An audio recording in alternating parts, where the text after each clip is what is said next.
Welcome to a new episode of the Holistic Selling Podcast. I am very pleased to have Erick Rowe joined the podcast today.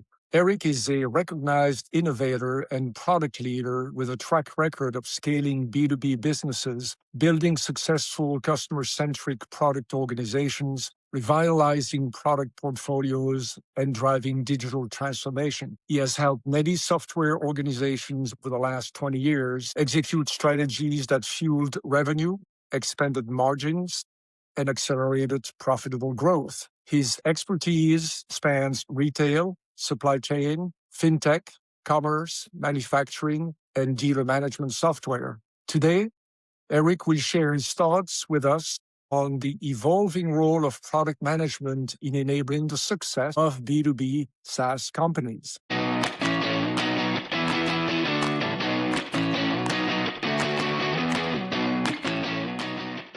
So, Erick, welcome to the show. What would you like to add to this introduction? Well, first of all, thank you for the kind introduction. I really appreciate it. And I'm actually super excited to talk today for two reasons. One is I do believe AI is changing the world and particularly product management. But the second one is the more I've looked into the holistic selling model, I think it offers some great principles that actually we can kind of keep in mind when we approach basically the re-engineering of the whole product management process. Fantastic. And we've worked together, and I've always appreciated your insights and guidance on how to align sales, marketing, and product management to deliver successful outcomes. We all know, obviously, that product management plays a key role in the success of any B2B software company. In the context of the holistic selling framework, the number one objective of the product management team is to bring products to market that deliver successful business outcomes to customers. Not features, not capabilities, but business outcomes. When that happens, the number of product issues is reduced, customer debt is minimized, your reputation improves, and your frontline customer-facing employees are not constantly fighting fires, which opens the doors for positive growth-oriented conversations with your customers and prospects. So, Erick, I'd like to, first of all, start a conversation today with this notion of business outcomes. What best practices have you seen deployed in product management to ensure that the teams build products to enable specific business outcomes and not product features?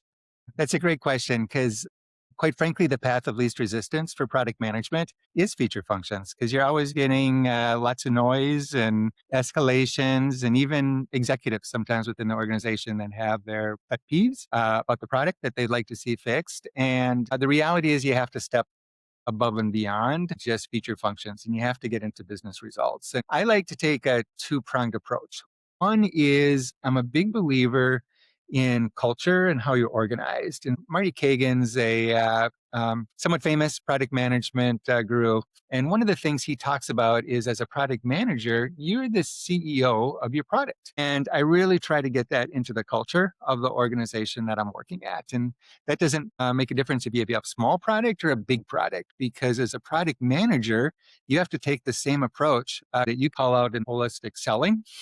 How do you make your customers wholly successful? And you have to own that. And then what you have to do is you have to work with all the different stakeholders in the organization to make that happen. So culturally, I think that's super important that the product manager, not the head of product, not the head of the group of products, but the actual product manager, wherever they sit in the org, take ownership of creating value and making sure that they're running it like a business. And if you're running a business, you have to have your customers successful. The second one is a little bit more nuanced. And I think for a while, people measured success by customer satisfaction, which is obviously important, and even revenue. But I think if you really think about it, it's value that you want to create. And so what I've tried to do is move beyond just what the customer says they want to you creating value. And a lot of times what that means is you start to pivot from the customer says, I want this feature, I want that feature, to making it a really business conversation. So tell me about your objectives. How are you trying to get there? How are you measuring value? And then it allows you to go ahead and change your approach to get there. Sometimes it's a hard conversation because people just want you to build it. So you have to earn their trust. You have to earn their respect. But I think one of the things you can tell customers that they're really open to the conversations, maybe we can even do more than what you're thinking. So really becoming a strategic partner, but focused 100% on value. We've even put value measurements into the system so that we're starting to record different things so that, on a quarterly basis, we can actually jointly measure success with the customer. That's very well said. So number one, for the product managers, own customer success. Number two, focus on value creation. Exactly. And they own it like a business. I think at the end of the day, any successful business person is driving revenue in a SaaS world. That means recurring revenue and people not leaving you. So try to really empower them. You own this product, you own where it goes, you own what are the competitors doing. Are you making sure you're doing a better job than that? Otherwise, they can get more value from the competitors and elevating that. So it's not just saying make the customer satisfied, but really do it from a leadership position and act in the same exact way that a CEO would do. And when I look at your holistic model, Bernard, I think all of those principles, even though they're meant for a whole company, when we're really killing it, a product manager is kind of thinking through all those things, even at the product level. Oh, you're right. One of the 6 core values of the holistic selling model is value creation at every touch point. In order to make this a reality, could you tell me more about how you see the product management organization interact with the sales team to ensure that throughout the process of selling, the product management organization can continue to own the customer success and the value creation outcomes? Absolutely. When I was early in my career, and I remember hearing, and this was at Oracle, where they had a quote that said, everyone sells. And I remember thinking to myself, I don't want to be a sales guy. And what really happened, though, is as I matured in my career, I realized, no, sales is about making customers happy, in a way that the market wants your product. And it's 100% true. Everyone sells, from the engineer to the product people across the board. But perhaps even more importantly for your question is when I look at product management at a software company, to me, the product manager, as well as the head of product, really has to be almost like the chief collaboration officer. And so by that, I mean, you need to go ahead and build relationships with sales, which is your question, but also head of marketing and the marketing people that are doing the solution marketing that are down in the weeds. You have to talk to your service people. How much does it cost to implement? Why are customers not happy about implementations? Because half the time it's a product issue. If it couldn't be done faster or easier, product, was perfect, these processes would be much better. Talking to the head of support, what are the big issues? If you had a magic wand, it's one of my favorite lines. What would you wave over product to go ahead and get it fixed? Perhaps because I do all of those, I look at that collaboration for all the major stakeholders across the organization. At the end of the day, we have to sell product. That's where the rubber hits the ground. And so the collaboration with the sales team isn't just about talking about, hey, do you have everything you need for this particular deal? It's looking at things, to use your word, Bernard, holistically and saying, hey, on the service side, I know that your implementations are too expensive, but it's not just the implementation team, it's me. I'm trying to do these things to make it easier. And then since the sales guys are the tip of the spear, so to speak, the feedback there is just so valuable. And it's like, well, you know what? Actually, implementation costs, aren't quite as big of an issue as you might think. You had this particular capability or this particular value created, that would even be bigger. So it's having those conversations, getting the right inputs to build better product, and then of course helping the sales team as part of the deals, and making sure that they have the voice of product either in the room with them or all the enablement they needed beforehand. I think that speaks very well to the fact that the holistic selling model is based on reducing or even eliminating internal frictions that are taking away from the ability of the frontline team members to deliver extraordinary experiences and outcomes to customers. And let's face it, every organization has internal frictions, especially between the product team, the marketing team, the sales team, the customer success team. Sometimes when things aren't going well, you see a lot of finger pointing, a lot of blaming. And the key to the success of an organization is to make this go away. Make sure that everybody's aligned on the same true north, which is customer success. And maybe you can elaborate on this. I think that the way that this works the best is when everybody has a chance to have a direct connection with the end users, direct connection with the customers, so that everybody can truly understand what makes those customers successful and can live by the same true north of understanding the feedback from the customers and then enabling that feedback into the way products are being built, into the way that services are being offered, into the way that we're marketing and selling those solutions to the marketplace. Would you agree with that statement?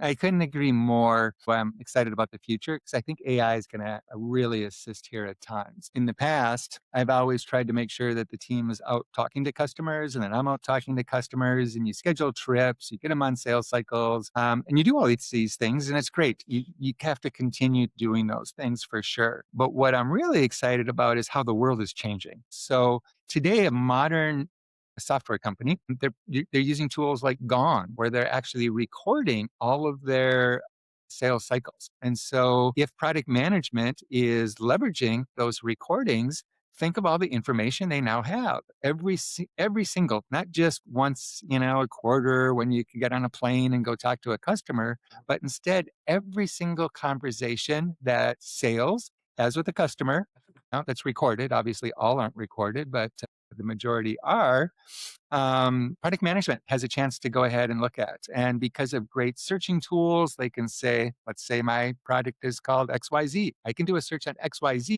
And it's not just the demos that are going to coming up. And imagine now I can see every single demo of my product. That's pretty powerful. But I can actually see, in side conversations at the end, my product was mentioned.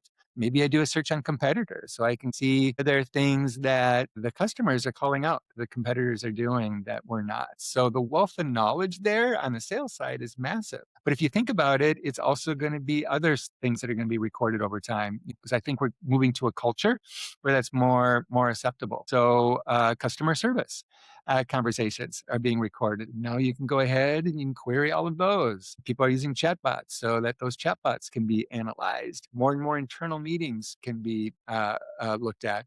And then finally, it's not just doing a search and looking for keywords. You can actually ask these AI tools to go out and look at these things and take, for example, tickets. Often a product manager will have 1,000 tickets and it's hard to make sight of the whole picture there. But now they can use these large language models, take a look and say, what are the 8 big trends that we see here? And you still need the person, I can't stress that enough, that has that insight, make those business calls, knows the customers, and can get on a phone and validate things, but they can start to find trends in the big data that you just couldn't 6 months ago. So it's crazy how fast this is all moving. I love that because that feedback comes straight from capturing customer interactions. You capture the word of the customer and use the word of the customer to drive product management directions and strategies. So that's very powerful. Let's elaborate on the role of AI going forward, because obviously AI will have a big impact on efficiency, automation. It will commoditize a lot of processes. So beyond just the impact on work, what do you see AI having as an impact on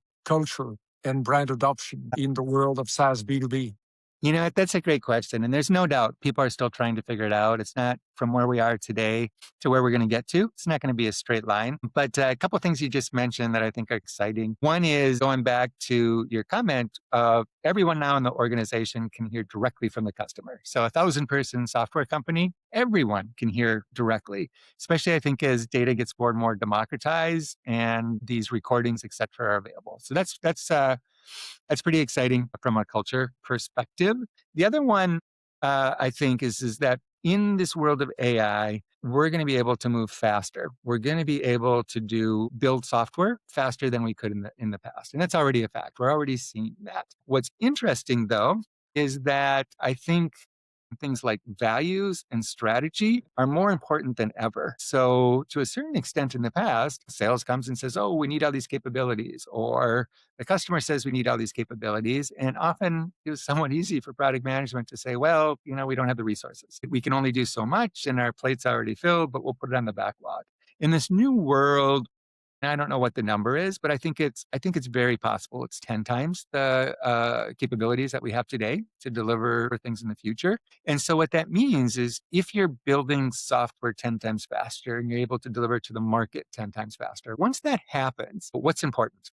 What's really, really important is that you have a very crisp strategy and that your culture is just spot on and your values as you talk about internally to the organization, are really crisp and really real. Because what I see happening, Bernard, is if you just deliver feature functions, because it gets back to you being a feature function machine, you're almost going to become synthetic. Your solutions are going to be synthetic, and they're not going to be embedded with the values and the core beliefs of your solution. And then you're going to become a commodity. It's the software companies that have a really strong strategy, really strong value system, really strong beliefs, and they get those documented and they get them out into the organization so that everyone's actions are measured against those. That's going to become more important than ever. So a lot of the stuff that you're talking in about with holistic selling, if you don't do that and instead you just start pushing stuff out 10 times faster, what's going to happen is you're going to have a very synthetic organization that's, to be a little dramatic, they're not going to have a soul. And I think there's going to be a lot of companies like that out there. And then there's going to be companies that really connect with customers. And it's going to be because they have all the things that we just mentioned. Yeah, you and I share the same point of view on this. AI will accelerate everything, certainly will accelerate the development and the release of new product capabilities and related business outcomes. But as more product organizations or SaaS companies adopt AI, that tide will lift all boats and everything will be more commoditized. And so when you think about product organizations, the capability of releasing a better product is really embedded in the quality of the product managers, the quality of the sprint process and the release process. But as AI makes this possible for every organization, small and large, that ability will fade in the background. And so what's going to come to the fore is going to be the purpose, the values of the organization. People are going to buy products from a certain company because that company enables their business outcomes better, but also because they believe in the purpose and the values of that organization. Products will be commoditized over time because everybody will be using the same AI tools. And so the quality of the products will depend on how good are you at capturing customer feedback and customer insights. And then how good are you in humanizing the relationship with the customers and the prospects to really help the introduction and successful deployment of those capabilities as business outcomes, right? So I think you and I see it the same way. 100%. And I know something we talked about a long time ago, Bernard, we both were fans of the Simon Sinek why, right? And I think that actually points out a really good story because I think he's comparing the Microsoft Zoom to the iPod back then.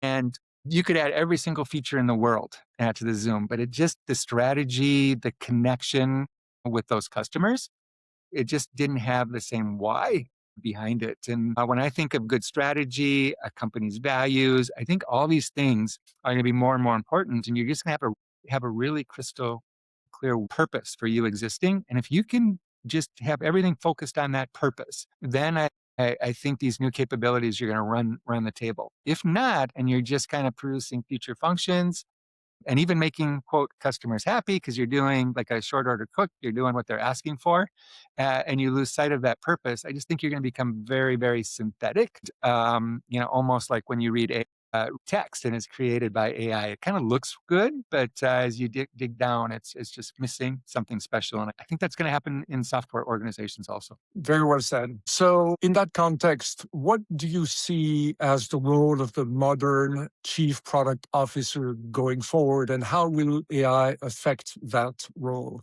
Great question. So one of the things I'm telling my team is I believe that AI is a multiplier, and it's maybe common sense, but it can make you probably even very soon 10 times better. But what that means is you really have to understand how AI works. When you have to be master, because maybe one person might be twice as good and another person will be 10 times as good. But this is where it gets interesting. It's a multiplier of your product management capabilities. And so if you're a really good product manager, you're doing some of the things that I mentioned earlier, keeping a track of your customers, measuring things, really acting as that CEO of your product versus just building features. Then all of a sudden, maybe on a scale of 1 to 10, you're an 8, while another person might be a 4. Well, now you take the multiplier times that and you're at an 80. But the thing with that is just being good at product management's not going to be good enough. Just being good at AI also isn't going to be good at it. You have to be able to do both. And so as a VP of product, what I'm really working with my team to do is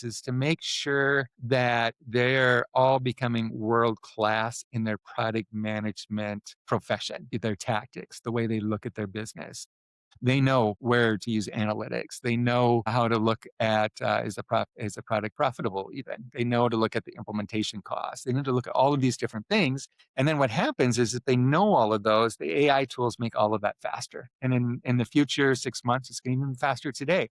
But if you don't have that solid base of what it means to be in product, I think you're going to be in trouble. I think it's that big of a deal. I think it's critical that you get people to have that expertise on both sides. And then you figure out how to transform the organization. Because as people can do more, I think the organizations start to look different. We need to train people different. We might even have to move people around in different roles. Product managers and designers and engineers are all going to be working together in ways that they hadn't in the past. It's the old fixing the plane while it's flying. There's a little bit of we're not going to be able to sit back and cut all this out. We're going to have to do things when they're successful, do more of them. When they're not, do less of them. So the first one is get people's expertise up. Second one is figure out how to transform the organization. And then the third one is collaboration. I think we're never going to be successful in product management if we're doing this in a silo. So it's working with all of these other groups and then figuring out to transform how we even work with those groups. Because as they embrace AI, great example I used is the sales guys are using AI in their sales cycle. How do I plug the product management principle and process into their AI? Collaboration is just, as always, going to continue to be top of the list. And if you don't do that as well, those other blocking and tackling things I mentioned, you just can't. I think that is so powerful. Product managers and the product management organization is at the center of eliminating the frictions and the barriers and the tensions within an organization by collaborating with all the functions to ensure that the products that are being released satisfy those business outcomes that the customers are looking for and driving customer success. So now I think we're looking for product managers who are really good at aligning the entire organizations behind the business outcomes that are embedded into their products. Absolutely. Like any transformation, some people are going to do great, and then some people will find that they're not going to enjoy it and may want to do something else. But in order for us to be successful, we have to, of course, collaborate with all the other groups. But guess what? They're all changing their processes dramatically via AI, right? So as they're kind of evolving and doing things differently, we can make sure that we plug into that. And in some ways, it's providing them more information for their new processes. Other times, it's taking their feedback that they just never had before because they're more efficient or effective, and then plugging that into our roadmaps. Now, but it's an exciting time to be alive. I actually tell my team, I do feel like this 5 years is probably going to be the most dynamic time for knowledge workers and businesses that knowledge workers drive in the history of the world. And it's truly exciting. It is. One of the benefits of focusing on successful business outcomes is the fact that every product management organization has to make sure that it fulfills its key role on two fronts: eliminate or reduce customer debt and bring more innovative products to market. So would you agree that the benefit of successful business outcomes is that it reduces customer debt? 100%. And going back to if you're a product manager, you have to take that CEO view. When you have customer debt, you end up losing customers. And if you lose customers, it's 10 times more expensive to get a new customer. So it depends by your particular product, but I think often it's almost a 50-50, where you got to spend 50% of your time just making sure that you're getting rid of customer debt. Hopefully that ends up being easier in the future. Time will tell if that's the case. But then you have to do the other 50 and to innovate. And then I'll, once again say that as we can hopefully do things much faster than we could in the future, so important that we align to the values and the strategy of the organization. Because if we don't, we're just going to be way too wide. We're going to it's like hopping in your car and not knowing where you're going to drive to. You gotta spend some time looking at the map, and that's what your holistic selling approach does. Is it gets you that nice global view that the whole organization's aligned, and then it's our job to just execute on the innovation side and continue to move the needle. Well said. So if I could summarize the conversation, we first of all talked about the need to focus on business outcomes, not capabilities, not features. We talked about the fact that it's imperative to capture customer feedback and for every department in the company to have direct access to customers to hear it directly from them, especially the product management organization. We talked about the fact that the product managers need to be guided by two major principles. One is customer success, and the second one is value creation. We talked about the fact that product managers have to become chief collaboration officers to eliminate or reduce the tensions and the frictions within the organization, especially between the likes of marketing, sales, product management, customer success management, in driving towards that customer success. And finally, we talked about the fact that as AI drives more speed, more automation, the production of products is going to become, as you called it, more synthetic, unless it is wrapped around the notion of humanizing the delivery of those products around a clear why. Customers buy the why, not the how, not the what. And so having a clear why, having a clear purpose and a clear set of values is ultimately what will differentiate your company from your competitors in the marketplace, considering that AI will be a great leveler. It will help every company produce products faster. What's going to differentiate one versus the other is the culture, the values, the collaboration, the ability and willingness to listen to customer feedback and convert that customer feedback into business outcomes. So with that, Erick, I would like to transfer it back to you for the last word today for the podcast. What is your call to action for the audience today? What would you like the audience to take away from this podcast? Well, you know what? I thought I would pull out something you missed, but as always, Bernard, you are so articulate and more so than I am. You got every single major point there. Spot on. You know what? The one thing I would call out is it's not just product management, but like a lot of people, I've been giving a lot of thought how AI is changing the world. And I'm a believer that it's not necessarily that all the jobs are going to go away. Instead, I think what's going to happen is the people that can embrace AI are going to be, up to 10 times better. Focus on being really good at your craft. Because if it used to make one increment of difference, just getting one notch better. So focus on your craft would be one. And then the second one, focus on the AI. So what can the AI models do? They're all changing and evolving. They're also getting embedded in different tools. So whatever your favorite tool is, try to figure out how is AI embedded in that? How can you make yourself better so that you get the 10x multiplier, but you also have a really good base. And I think it's more important than it was even a year ago that you're really good at your craft. And so I just encourage everyone I know, everyone on my team, double down on getting really good at your craft. And I think if we all do that, we're going to come out of this just exponentially better than we went into it. But if we don't, it's going to be pretty scary. Right. Well, very well said, Erick. Thanks again for your insights today. I'm sure the audience will greatly benefit from them. Thanks for your contribution. We'll talk again soon. Thanks again. Thanks, Bernard. Always fun.